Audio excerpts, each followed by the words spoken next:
It's there!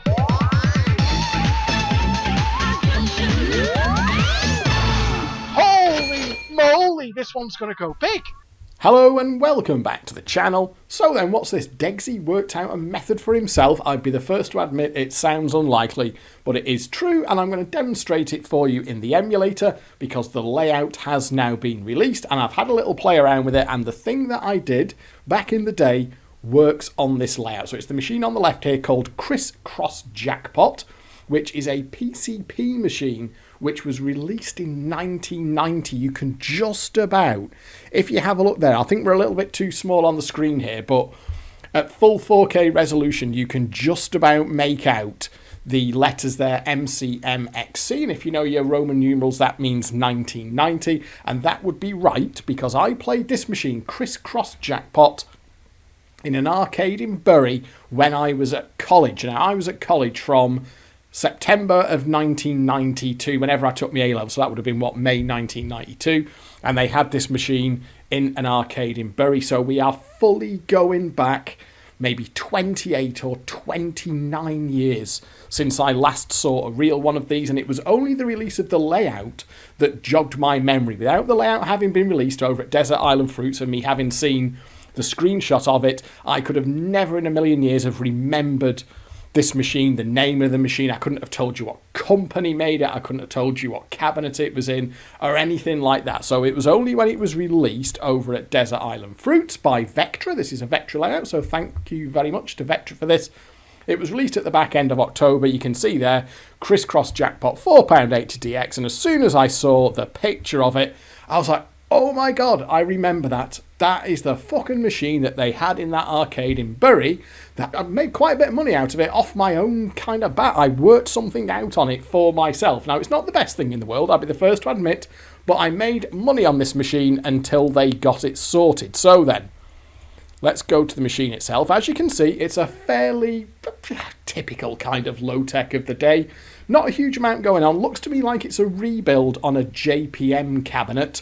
So like your JPM High Roller and something like that. It's running on MPS2 tech, which was a JPM tech, but of course PCP, they were either exclusively or primarily a rebuild company. So this to me looks like a rebuild. It's certainly on the MPS2 tech. We can tell that from the GAM file. And the cab looks like right to me as well. So for my money, this is a rebuild into a JPM MPS2 machine.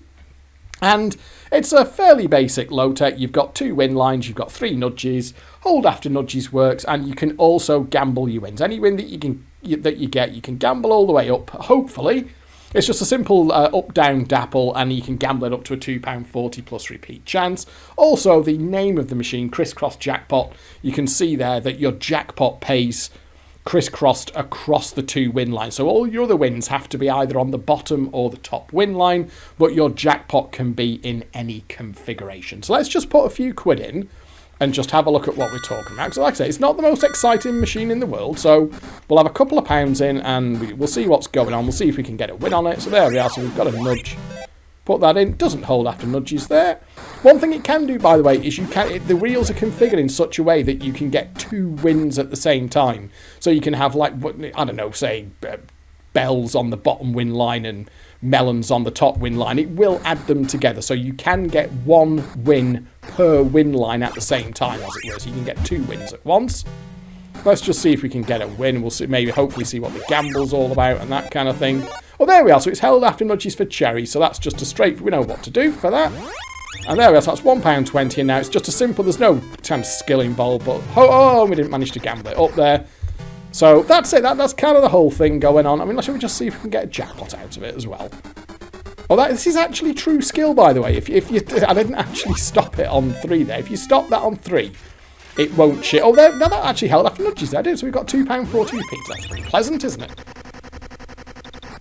And now we get our repeat chance. Any chance of repeat? No chance of repeat. So that's kind of the whole thing there. That's speculative hold on. Ooh, there. So you could hold those 2 yellow jackpots there. It doesn't matter that they're not on the win line together. It would pay if you just got a third anywhere in view, basically, for the. Well, there we are. So you got a little follow me there. Let's just see what that wants to give us. Oh, I stopped. That was. Oh, so you can see there, if that held after nudges, it would actually give us 2 lots of bells for £1.60. So you can see what's going on there. It's not the most exciting machine in the world, but there was a way to make money on it. And just before we do that, here is the arcade in Bury. Now, the Google car went round in September 2018, according to the little strip at the bottom there. But that is the same building. It's still an arcade. That was an arcade back in sort of 1990 through to 1992.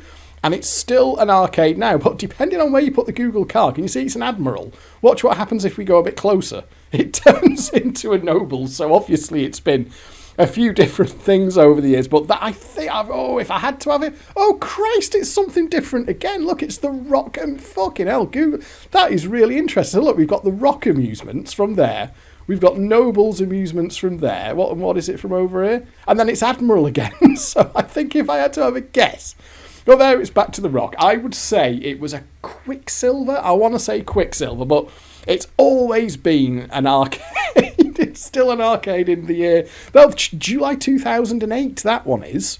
July 2008. And then with June 2015, it was a Noble. So you can see there.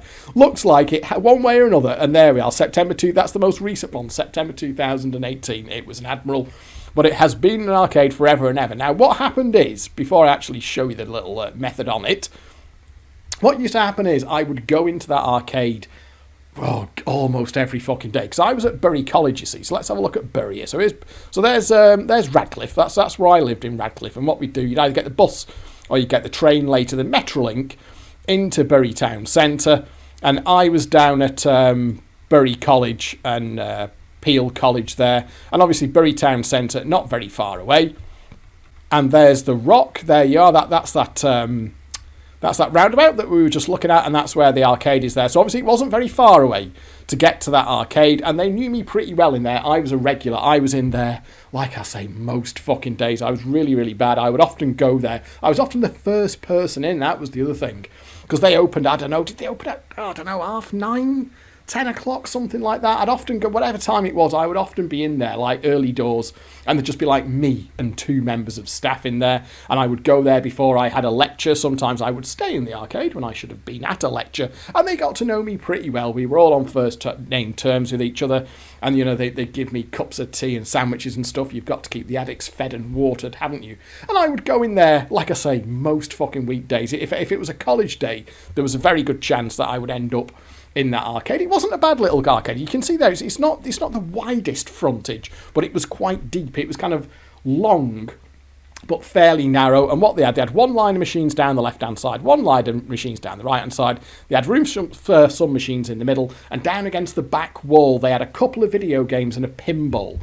Well, one of the video games was certainly a stand-up Chase HQ, which I got very, very good at and could get like 10 minutes off 20p. And they also had a Dr. Dude pinball, the Bally Pinball Dr. Dude, which is also playable, by the way. You can play that, and I do play it in the Pinball Arcade, which is available. Well, I say it is available. It was available on various consoles and on PC, but the developer lost the rights to the Williams and Bally license, so you can't actually buy it anymore. But I've already got it in my collection. I got very good at that pinball as well, Dr. Dude, it was called. They had one other video game that I can't for the life of me remember the name. I think it was some fairly generic shoot 'em up thing.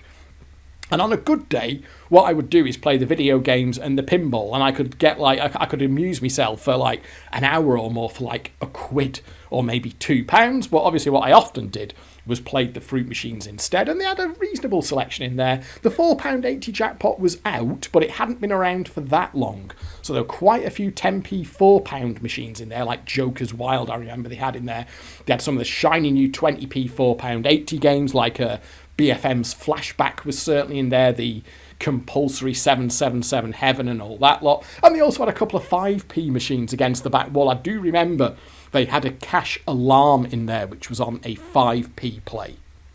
But as you can imagine, what I ended up doing most days was playing the fruit machines, and I had a very limited budget. I only had, generally speaking, a few pounds to spend. I did have a part-time job, but I was a full-time student, so I wasn't exactly flush with cash, so I would often not really have much more than maybe a £5 or a £10 or maybe £20 on me, something like that. So anything that I could do to make money, of course, would be very, very welcome, because if you've only got a tenner, you could lose, even on the old £4.80 machines, you know, you could lose a tenner pretty quickly. So the fact that I was actually able, after a little while, I worked out that I could make money on this thing here, that became quite significant, to the point that I ended up going to this arcade every single day.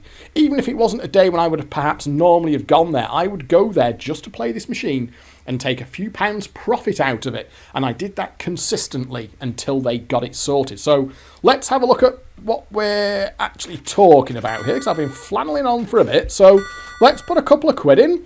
Let's get playing and let's just see what happens here, and I will demonstrate it to you in the emulator, because it does exactly the same thing in the emulator that it did 28 or 29 years ago. So we're going to hold those cherries there, we're going to hold those cherries there.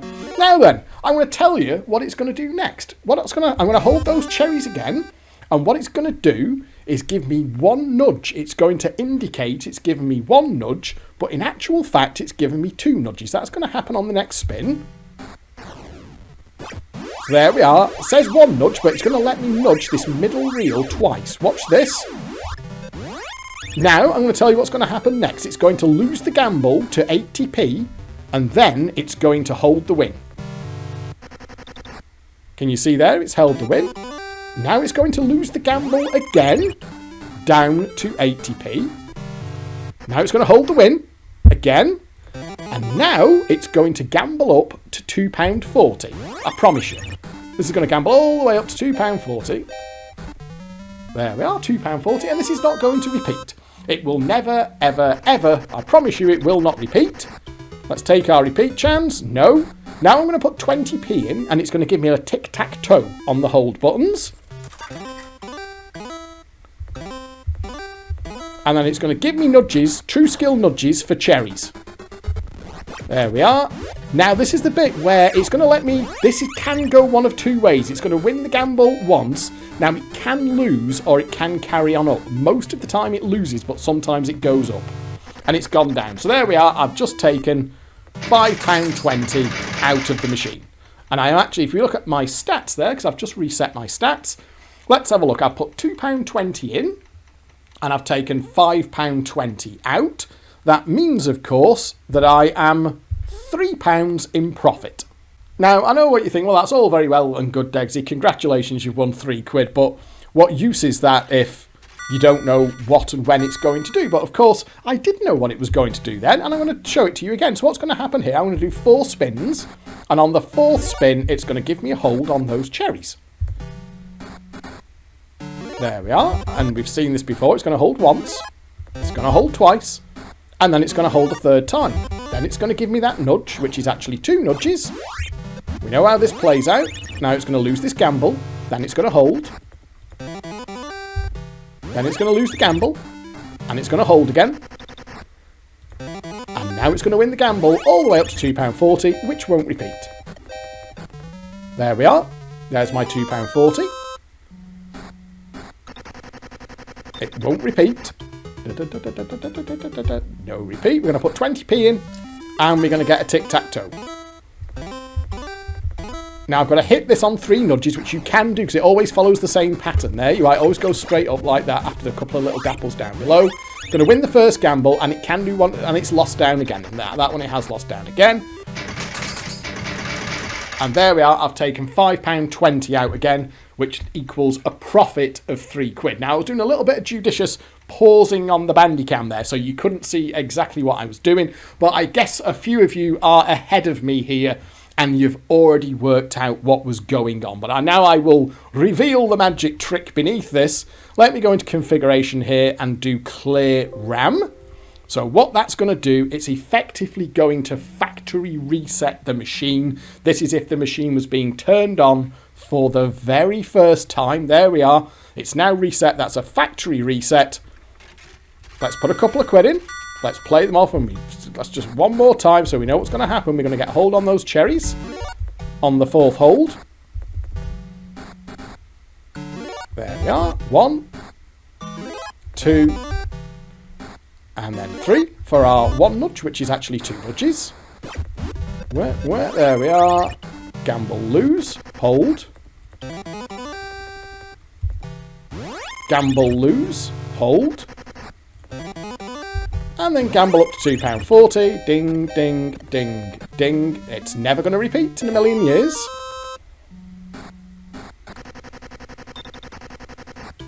Afraid not. Never repeats. 20p. Tic-tac-toe. Got to make sure I hit the nudges. It always follows the same pattern, the nudge thing here, so you can always hit it as long as you're careful. There we are, because we actually need the 3 nudges to get our cherries. We're going to win the first gamble, and then it does usually. Sometimes it goes past. It's really, really weird. So there we are. We've taken £5.20 out for £2.20 in. And I can tell you, by the way, if you carry on playing, there's actually nothing more to be won out of it. We'll just do that here for the sake of it.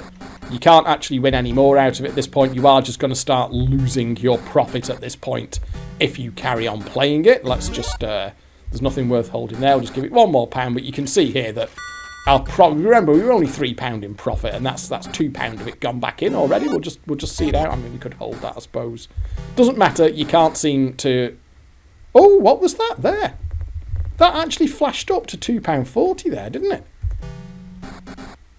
You know what? I think I actually missed something there. Anyway, don't matter. We'll try that again in a second. So, there we are. So, what happened? Well, let's just do it one more time. Let's do the clear RAM. So, basically, what was happening, I'm sure you've worked it out by now.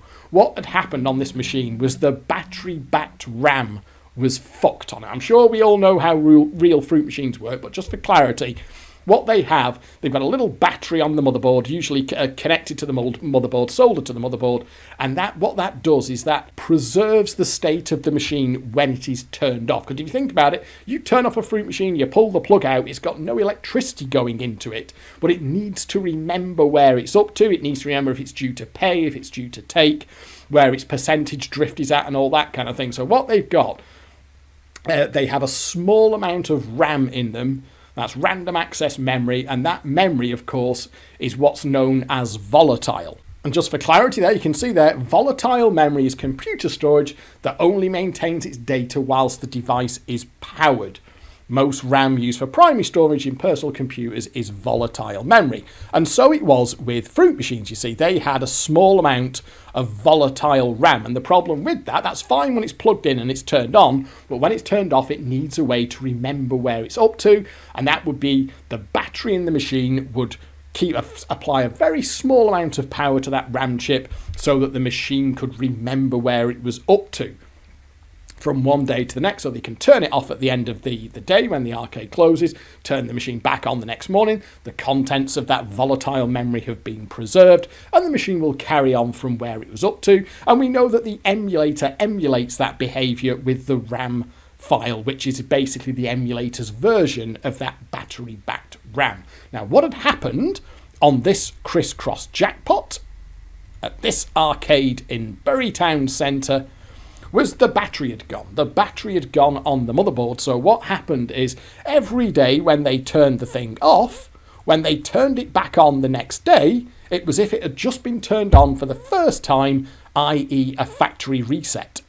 And as we saw there, from a factory reset, this machine has a little bit of value in it. So let's just do that one. So we'll clear the RAM. So this is basically what was happening on this real machine. Every time they turned it off, in the morning, they turn it back on, and what I learned, I think it happened to me about 2 or 3 times. I would come in the morning, and I'd think, oh, well, I won on this yet. It didn't click with me straight away, of course. I'd think, oh, you know what, I won on this yesterday.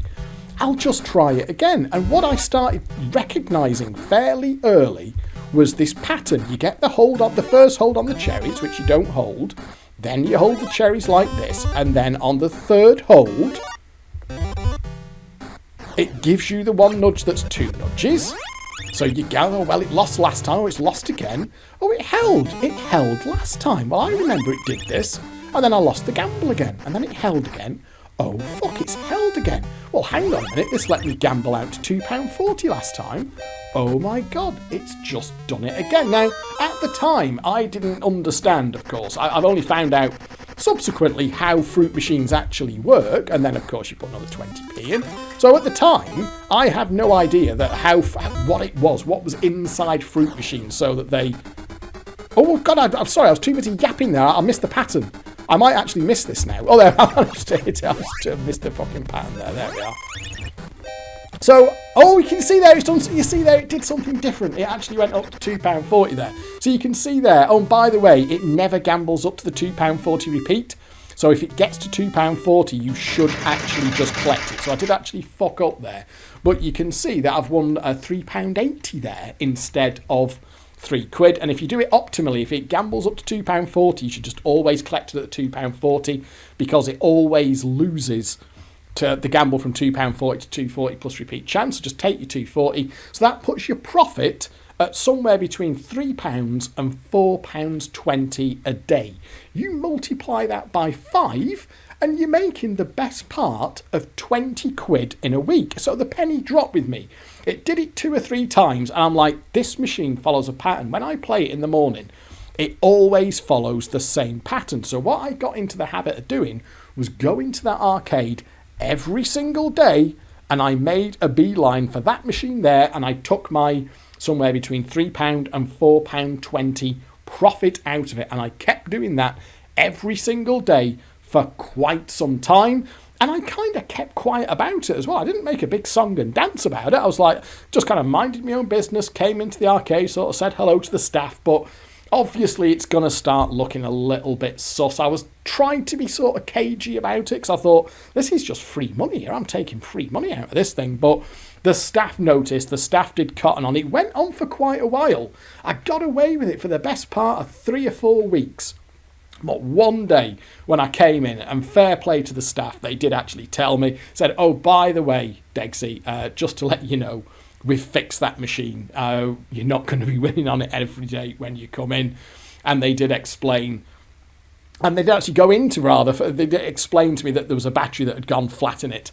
So it wasn't remembering where it was up to. So that was when I kind of learned that these things have battery-backed RAM inside them. And what they had done, of course, they'd opened the machine up, replaced the flat battery, and the machine was now remembering where it was up to. And true enough, I think I probably just tried. I think I probably said to them, oh, well, you won't mind if I have a go at it. And they're like, no, help yourself, but it won't do the same thing that you've been used to doing. And of course, it did what fruit machines normally do, which it just carried on playing from where it was up to the last time. So that was it. It was over. So in actual fact, I probably made, I don't know, 50, 60 quid out of it, something like that. Not a huge amount, but it was. I think it was probably my first genuine earner, the first machine ever that I was actually able to make a regular amount of money on, albeit small. It was a small amount of money, but I did make consistent profit on it, and it was something that I worked out for myself. And it's just worth making the point there, because you say, oh, well, what? So you were making £15, £20 a week. Oh, big deal, Degsy. You've got to remember that in 1990, 91, that was when me and my mate started going to the pub in. It was 91 before we started going to the pub in Anglia, because we were still too young. We were only 17 then, but we'd learned the pubs that we could get served in. You could easily have a night out. You could do a night out for 15 quid. In 1991, and I remember there were a few pubs around. They were Joseph Holtz's pubs, and they did their own bitter. Holtz's bitter. It wasn't a bad pint actually. It was quite strong. It was about 4.5% or something. It was for a bitter. It was fairly spicy, and there were still some Joseph Holtz pubs in Radcliffe where you could get a pint of Holtz's bitter for under £1, just under £1. It was literally like 98p or 99p, depending on which pub you went to. Some of them were just over £1, they'd like £1.05 or something like that, but there was still a couple of pubs where you could get a pint for less than £1. So have a think about it. We were all like junior drinkers. We were amateur drinkers. 5 or 6 pints of that was more than enough for us on a night out. So you think about it, you can get 5, 6, maybe 7 pints at a push for £1 a pint. So you spent, what, 6 quid? Let's say 7 quid on your beer. I remember there was a chippy that you could get chips, fried rice and curry from. It was a Chinese chippy. You could get chips, fried rice and curry for £1.40. So you've spent maybe £7.40 at that point, and that leaves you money left over for jukebox, for pool, for pinball, video games, because the quiz machines, all of them were very, very common in pubs back then. You could do a full night out for 15 quid, maybe 20 quid easy. So the fact, if I could take 15 or 20 pounds out of this machine per week, that's a night out. Well, it would be for normal people. Of course, I was playing fucking fruit machines all the time, but certainly my mates who didn't play the fruit machines or would maybe just have £1 or 2 in them, they could easily do a night out for about 15 or 20 quid.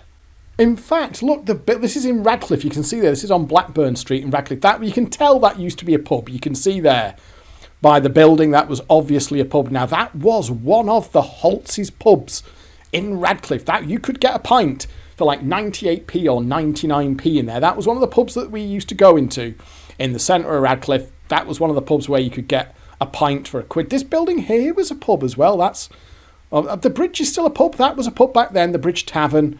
That was a massive, great pub. That you can see again. You can tell it was a pub, probably a hotel back in the day as well. And you can see that would have been obviously a pub style front door there, or right in the centre of Radcliffe. It looks like a lot of the pubs now have become other buildings, as has happened. But see, there's 3 pubs literally within shouting distance of each other. That was really not uncommon back in the sort of 80s and 90s, but 2 of them are no longer pubs. That one there, definitely one of the pubs where you could get a pint for £1. My point is that if I could take 15 to 20 quid out of this machine per week, that was if I wasn't playing the fruit machines. And sometimes I did go through regular quit phases when I just got fed up of losing all my money, and that's it, I'm never fucking playing them things again. And my mates would be like, yeah, okay. But sometimes I'd keep it up for a few days or a week or 2. And when I managed to do that, yeah, you know what, £15, £20, like I say, that was a night out. And just for completeness, we've seen the actual sequence now well enough, but I'll just show you how exactly you have to follow it, because if you do anything else, you actually break the pattern. So we've just done another factory reset on it. So let's put our £2 in, and let's just do things slightly differently, because it will throw it off.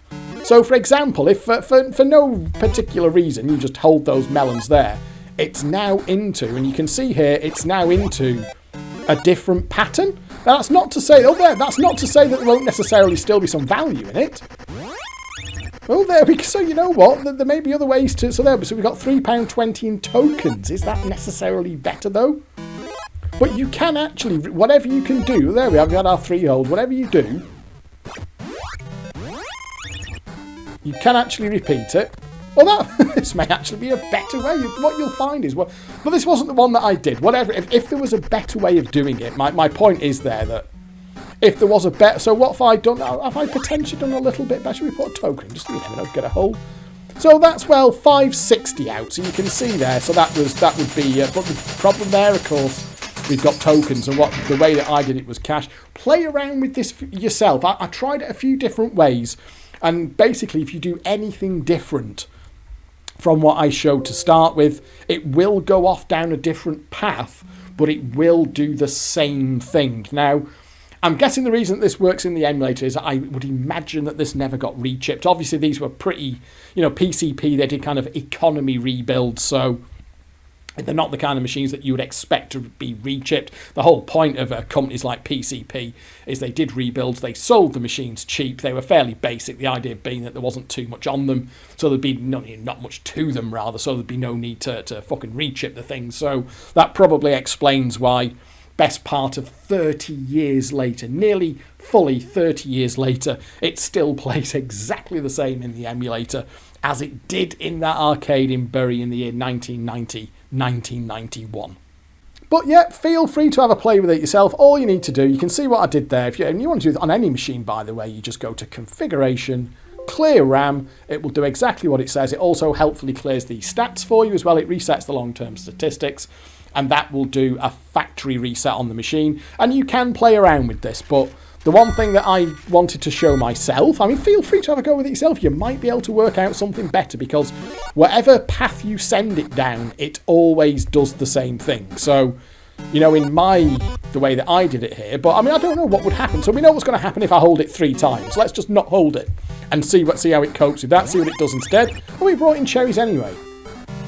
And it's lost, it's going to hold. But see there, it hasn't done the hold, you see. So you can see there, it's gone down and but that's not to say that there may actually be a better way of getting more value out of it than I did.